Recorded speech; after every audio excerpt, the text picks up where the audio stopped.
오늘 말씀은 어제에 이어서 예루살렘의 심판에 대해서 말씀하고 계십니다. 근데 어제와 다른 것은, 어제는 예루살렘 성에 사는 사람들에 대한 심판이었다면 오늘 말씀은 예루살렘 성 자체에 대한 심판입니다.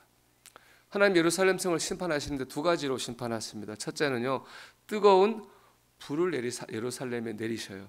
2절 보면요, 하나님이 가는 베옷을 입은 사람에게 말씀하여 이르시되, 예수님이죠, 너는 구름 밑에 있는 바퀴 사이로 들어가 그 속에서 숯불을 두 손으로 가득히 움켜 가지고 성읍 위에 흩으라 하시매 그랬습니다.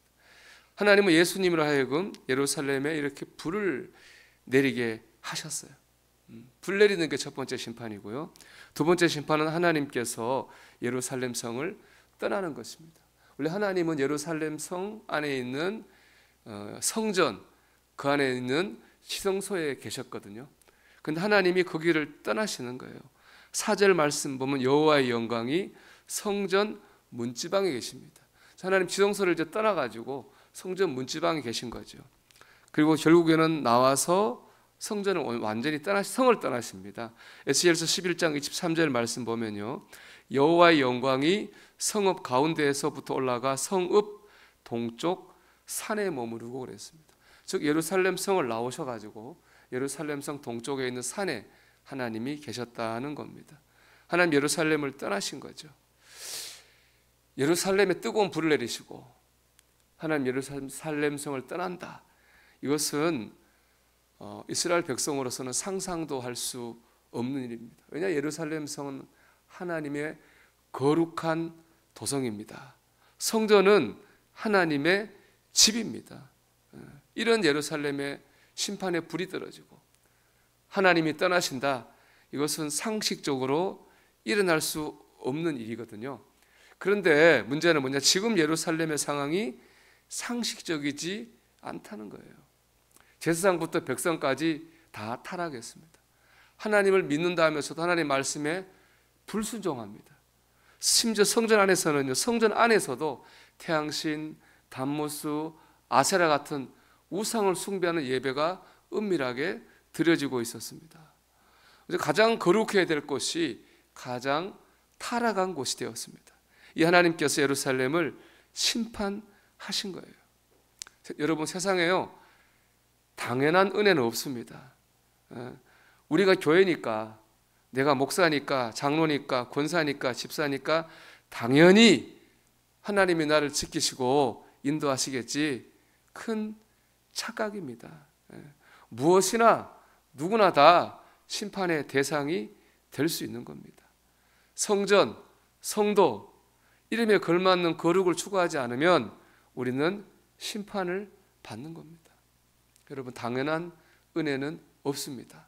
우리가 받은 은혜에 합당한 삶을 살고자 할 때 하나님께서는 우리와 함께 하시고 지키시고 우리를 인도하십니다. 그런데 여러분, 여기까지가 끝이면 우리에게 희망이 없는 거예요. 불을 내리신 게 끝이고 하나님이 떠나신 게 끝이면 우리는 좌절하고 낙심할 수밖에 없죠. 그런데 이게요, 끝이 아니에요. 에스겔 43장을 보면 하나님이 다시 돌아오세요.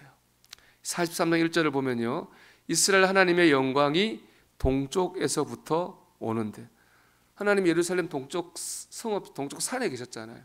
다시 거기서부터 이제 예루살렘으로 들어오시는 거예요.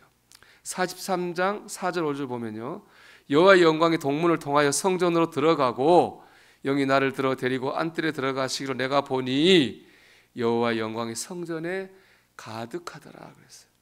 여호와의 영광이 동문을 통해서 성전 안으로 들어오셨어요. 성전에 여호와의 영광이 가득하게 다시 영광이 회복되었어요. 어떤 일이 생겼느냐, 성전에서요 생명수가 흘러나오기 시작해요. 그리고 생명수가 닿는 곳마다 죽은 물고기가, 죽은 물이, 죽은 나무와 죽은 모든 것들이 되살아나는 회복과 부흥의 역사가 일어났습니다. 하나님은 다시 돌아오시고 다시 회복시키시고 다시 부흥시키시는 분입니다. 이렇게 보면 하나님께서 불로 심판하신 것은 영 망하라는 뜻이 아닙니다. 하나님이 성전을 떠나신 것은 다시 안 보겠다고 하는 것이 아닙니다. 그럼 하나님 왜 불을 내리시고 떠나셨을까요? 그 비밀은 2절에 나오는 흩으라라는 말이 있어요. 2절에 보면 이제 이 숯불을 흩으라 이렇게 말씀하셨거든요. 이 흩으라라는 말은요, 히브리어 자라크로이는 정결하게 한다라는 뜻입니다. 즉 하나님께서 예루살렘에 불을 내리신 것은 예루살렘을 망하게 하신 게 아니고 예루살렘을 정결하게 하신 거예요. 이사야 6장을 보면 이사야가 성전에 들어가 하나님의 영광을 보죠. 그때 이사야가 뭐라고 합니까? 화로다 나여 죽게 됐다. 내가 입술이 부정한데 입술이 부정한 내가 하나님 뵀으니 나는 죽었다. 그렇게 얘기하죠. 근데 하나님께서 서랍이라는 천사를 보냅니다. 그리고 숯불로 이사야의 입술을 정결하게 하는 거예요. 그럼 이제 이렇게 말씀하죠. 보라 이것이 내 입에 닿았으니 내 악이 제하여졌고 내 죄가 사하여졌느니라 그랬습니다. 하나님께서는 죄로 물든 이사야의 입술을 숯불로 정결하게 하셨습니다. 여러분 그렇습니다. 하나님께서 우리에게 불같은 시련을 내리신 것은 혹은 우리를 떠나신 것 같고 버리신 것 같은 상황에 두신 것은 우리를 망하게 하시겠다고 하는 게 아닙니다. 우리를 영 버리시겠다는 뜻이 아니에요.